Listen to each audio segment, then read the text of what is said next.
Good morning, students. Today we are going to do our question number 7 of worksheet 6, chapter 3, integers. Now, student, our 7 question is write true false for the following statements. अब हमें यहाँ पे true false बतानी है. Statement given है, हमें बताना है that statement is true or false. Okay. So now first statement is the product of two integers is always an integer. तो हमें ये बताना है कि अगर हम कोई भी दो इंटीजर लें और उनकी प्रोडक्ट करें तो वो फिर से क्या एक इंटीजर आएगा जो आंसर आएगा. Let be check now students.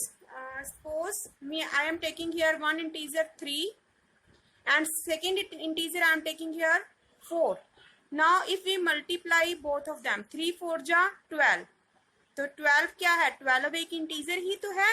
तो मैंने कोई भी दो इंटीजर्स लिए, उन दोनों की मल्टीप्लाई की और मल्टीप्लाई करने पे वो वापस क्या आया, एक इंटीजर आया. So yes this statement is true. तो हम यहाँ पे लिखेंगे true. Okay. Now our second question is the product of two integers with opposite sign is positive. अब ये क्या कह रहे हैं बच्चे कि हमें कोई टू इंटीजर्स लेने हैं और उनका साइन क्या होना चाहिए, ऑपोजिट. तो हमें बताना है कि जब हम उनकी मल्टीप्लाई करेंगे तो वो एक पॉजिटिव इंटीजर आएगा. Let be check. तो आप कोई भी दो इंटीजर लो और वो इंटीजर कैसे लेने हैं, ऑपोजिट साइन के. तो मैं एक ले लेती हूँ -3 और एक ले लेती हूँ +4. ओके. तो मैंने ये दो इंटीजर्स ले लिए, ऑपोजिट साइन है इनका, एक नेगेटिव है एक पॉजिटिव है. तो आपको बच्चे पता है जब डिफरेंट साइन होता है तो डिफरेंट साइन के केस में जो आंसर आता है हमारा वो किस में आता है, नेगेटिव में आता है ना. Different sign negative, similar sign positive. Okay. तो डिफरेंट साइन है तो हमारा आंसर किस में आएगा, माइनस में आएगा. ओके. तो यहाँ पे इन्होंने कहा है कि पॉजिटिव होना चाहिए, but no, this will be negative. So this statement is false. जो हमारा आंसर आएगा वो किस में आएगा, नेगेटिव आएगा. Okay. So this statement is false. Now C part is the identity element of multiplication is 0.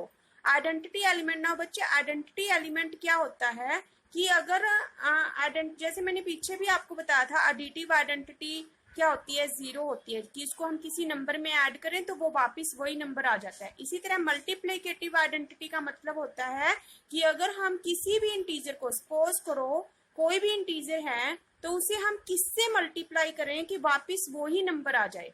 तो अब आप बता सकते हो हम 3 को किससे मल्टीप्लाई करें कि वापस 3 ही आ जाए, तो ऑब्वियसली वो 1 ही होगा. इसी तरह से आप कोई भी नंबर ले लो. अब अगर मैं आपको कहूँ -5, तो -5 को किससे मल्टीप्लाई करें कि आंसर -5 ही आए, तो किससे मल्टीप्लाई करोगे, 1 से.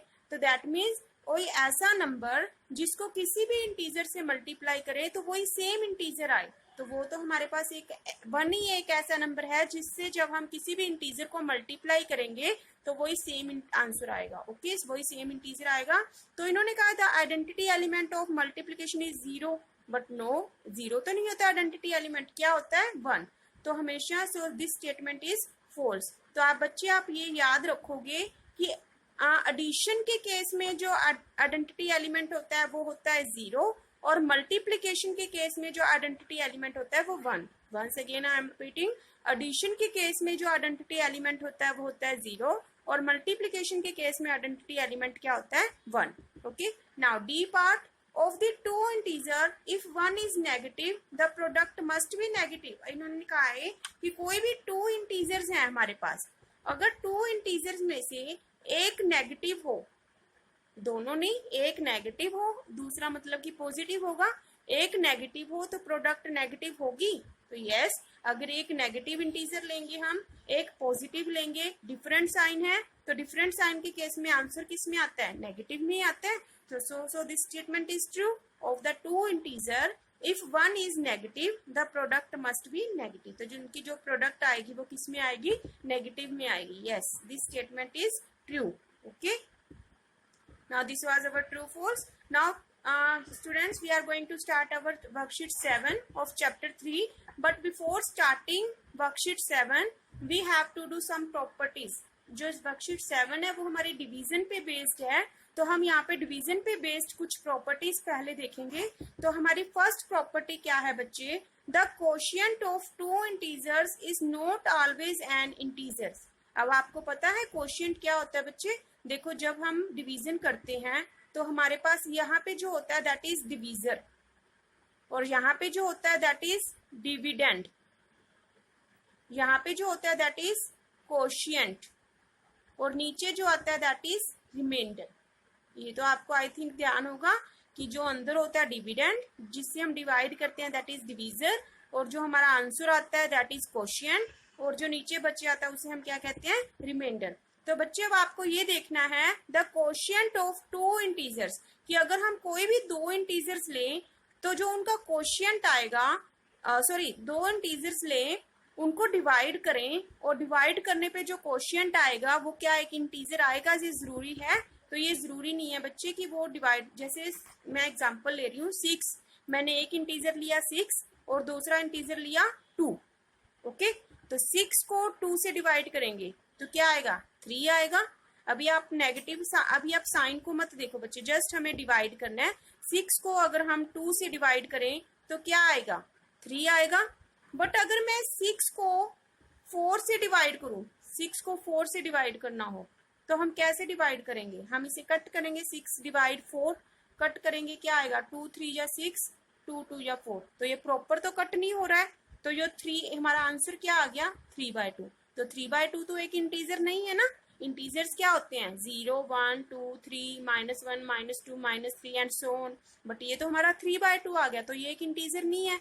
तो दैट मीन्स मैंने कोई भी दो इंटीजर लिए 6 और 4, अगर मैंने उन दोनों को डिवाइड किया तो डिवाइड करने पे हमारा आंसर क्या आया, एक इंटीजर नहीं आया। तो दैट मीन्स जो कोशिएंट है, जो आंसर आता है हमारा, वो जरूरी नहीं है कि एक इंटीजर ही होगा। ओके, तो प्रॉपर्टी क्या थी, quotient of two integer is not always an integer, कि जब हम दो इंटीजर्स को डिवाइड करेंगे और डिवाइड करने पे जो आंसर आता है, कोशिएंट आता है, वो जरूरी नहीं है कि वो भी एक इंटीजर होगा। ओके, नाउ सेकंड प्रॉपर्टी क्या है हमारे बच्चे, when an integer is divided by the same integer, ये कह रहे हैं कि जब किसी इंटीजर को हम उसी इंटीजर से डिवाइड करते हैं तो कोशिएंट 1 आता है। तो ये तो क्लियर है बच्चे कि अगर सपोज करो मैंने कोई इंटीजर लिया 2, और अगर मैं उस 2 को 2 से ही डिवाइड करूं तो क्या आएगा, आंसर 1 ही तो आएगा, है ना, 2 से 2 कैंसिल हो जाएगा। तो बस यही हमारी प्रॉपर्टी थी, when an integer is divided by the same integer the quotient is 1। Okay, तो अब उसके बाद है property third, when an integer is divided by 1, ये कह रहे हैं कि जब हम किसी इंटीजर को 1 से डिवाइड करते हैं then quotient is the same integer, तो जो कोशिएंट आता है वो वही इंटीजर आता है, जो वही सेम इंटीजर होता है। जैसे मैं आपको एग्जांपल से क्लियर कर रही हूँ बच्चे, यहाँ पे हमारे पास क्वेश्चन क्या है कि अगर हम कोई इंटीजर लें, सपोज करो मैंने -3 ले लिया, इंटीजर है ना ये, और इसको जब हम 1 से डिवाइड करेंगे तो आंसर क्या आएगा हमारा, -3 ही तो आएगा, वही सेम आंसर आएगा। तो ये यही कह रहे हैं when an integer is divided by 1 then the quotient is the same integer, तो quotient वही इंटीजर आता है। क्लियर बच्चे, तो ये हमारी थर्ड प्रॉपर्टी थी। इसके बाद है हमारी fourth property, yes fourth property है बच्चे हमारी, 0 divided by any integer is 0। ये कह रहे हैं कि जब हम 0 को किसी भी इंटीजर से डिवाइड करते हैं, 0 को किसी भी इंटीजर से डिवाइड करते हैं तो आंसर क्या होगा, 0 ही आएगा। ओके, दैट मीन्स 0 अगर हम ऊपर लिखें और नीचे कोई भी इंटीजर लिखें तो आंसर क्या होगा, 0 ही होगा। ओके, नीचे बस आपका नॉन जीरो नंबर होना चाहिए, कोई जीरो, ऊपर 0 नीचे 0 ऐसे नहीं होना चाहिए, ऊपर 0 और नीचे कोई भी नंबर, कोई भी इंटीजर अदर देन 0, 0 के अलावा कोई भी और इंटीजर हो तो आंसर क्या आएगा, 0। ओके, तो हमने 4 प्रॉपर्टीज की बच्चे।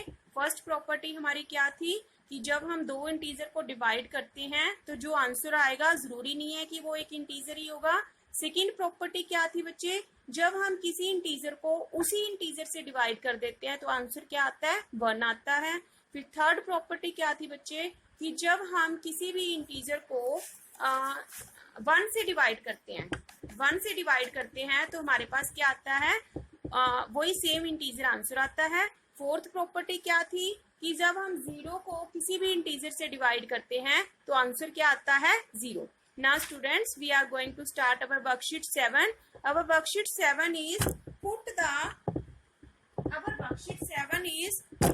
put the appropriate sign in quotient। अब यहाँ पे क्या कहा गया है बच्चे यहाँ पे टू इंटीजर्स हैं, उन्हें डिवाइड करना है हमें, जैसे हमने मल्टीप्लाई में किया था, मल्टीप्लाई करके साइन पुट किया था ना कि कौन सा साइन आएगा, बिल्कुल वैसे ही बच्चे यहाँ पे आपने डिवाइड करना है, और डिवाइड करके आपको दिया हुआ है कि कोशिएंट क्या आएगा, बस आपको जस्ट सिंबल पुट करना है। तो सिंबल का तो बच्चे आपका वही सेम रूल होगा, डिफरेंट साइन, अगर आपके पास डिफरेंट साइन है दैट मीन्स एक पॉजिटिव है एक नेगेटिव है तो वो नेगेटिव रहेगा, या फिर एक नेगेटिव है दूसरा पॉजिटिव है तो वो क्या रहेगा, negative. That mean different sign है तो आंसर में क्या आएगा, नेगेटिव।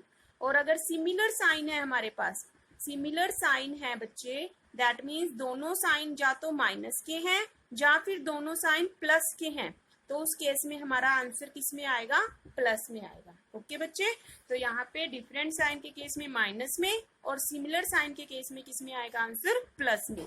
तो यहाँ पे देखो बच्चे फर्स्ट ए पार्ट है, इसमें आप देख रहे हो -9 को +3 से डिवाइड करना है, तो आपको जस्ट साइन देखना है, यहाँ पे माइनस है यहाँ पे प्लस है, डिफरेंट साइन है तो आंसर किस में आएगा, माइनस में।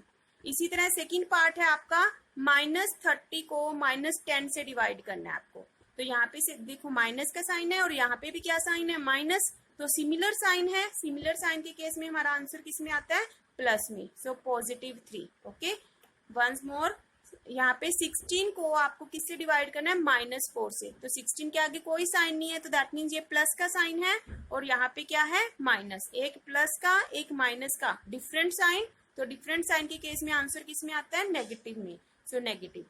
वन मोर, -21 डिवाइड +3, -21 को आपको +3 से डिवाइड करना है, तो साइन देखना है जस्ट आपको, एक माइनस का एक प्लस का, डिफरेंट साइन है, डिफरेंट साइन के केस में हमारा आंसर किस में आएगा, माइनस में। तो इसी तरह से बच्चे आप इसके रिमेनिंग पार्ट्स भी आप अपने आप ट्राई करोगे। Now I am doing here question number 2, find the quotient of the flowing. देखो बच्चे यहाँ पे पीछे वाले क्वेश्चन में आपको कोशिएंट दिया हुआ था कि क्या आएगा डिवाइड करके। ओके, अब आपको यहाँ पे कोशिएंट बताना है कि क्या आएगा डिवाइड करके, तो आप बच्चे सिंपली आप अभी साइन को ध्यान मत दो, साइन आप भूल जाओ कि 36 के आगे कोई साइन भी है, आप सिंपली 36 को 9 से डिवाइड करो। देखो यहाँ पे मैं रफ काम में करके दिखा रही हूँ, 36 को हम 9 से डिवाइड करेंगे, 9 4 जा 36 होता है, तो यहाँ पे हमारे पास कोशिएंट क्या आया, 4। ओके, तो दैट मीन्स यहाँ पे 4 आएगा। और अब आपको साइन भी लगाना है बच्चे, तो साइन के लिए हम अब देखेंगे साइन को, यहाँ पे नेगेटिव साइन है, 9 के आगे कोई साइन नहीं है, तो इसका मतलब कौन सा साइन हुआ, positive, negative positive, different sign है तो डिफरेंट साइन के केस में क्या आता है बच्चे, minus. Okay, now B part, अब हमें क्या करना है, 125 को 5 से डिवाइड, एक बार हम साइन को ध्यान में नहीं रखेंगे, हम सिंपली 125 को 5 से डिवाइड करेंगे, तो यहाँ पे 125 को 5 से डिवाइड करेंगे हम, 5 2 जा 10, 2 रिमाइंडर, देन हम 5 ले लेंगे ऊपर से, 5 5 जा 25, तो हमारे पास देखो बच्चे क्या आया, 25 आया ना, दिस इज कोशिएंट, तो हमारे पास कोशिएंट क्या आया, 25। अब आपको साइन देखना है, तो यहाँ 125 के आगे कौन सा साइन है, पॉजिटिव, और 5 के आगे कौन सा साइन है, negative, positive negative different sign, तो किसमें आंसर आएगा, negative. Okay, now it's C part you will do yourself. Okay, C part I am doing here. तो यहाँ पे हमें क्या करना है बच्चे, आपको फिर से यहाँ पे डिवाइड करना है, तो आप यहाँ पे एक बार साइन को ध्यान नहीं दोगे, तो आप जस्ट सिंपल 5 3 7 5 को 25 से डिवाइड करोगे, साइन आप बाद में देखोगे कि क्या करना है हमें साइन के साथ। तो यहाँ पे मैं डिवाइड कर रही हूँ, 25 2 जा 50, क्या बचा 3, ऊपर से हमने क्या ले लिया 7। ओके, नाउ 25 1 जा 25, 7 - 5 2, 3 - 2 1, ऊपर से हमने क्या ले लिया 5। अब 25 5 जा 125, this is completely divided, so this is our quotient, है ना, तो दिस इज कोशिएंट, तो हम यहाँ पे क्या लिखेंगे 215, दिस इज कोशिएंट। अब आपको साइन देखना है कि इसके आगे कौन सा आएगा बच्चे, नाउ यहाँ पे भी आपके पास नेगेटिव साइन है, यहाँ पे भी नेगेटिव साइन है, दोनों जगह पे नेगेटिव साइन है, सेम साइन है, तो सेम साइन के केस में हमारे पास क्या आंसर आता है, नेगेटिव नेगेटिव क्या हो जाता है, पॉजिटिव, तो सेम साइन के केस में हमारा आंसर किस में आएगा, +215। Okay, so similarly the remaining parts of second question you will do, and next remaining question we will do in the next video. So thank you students.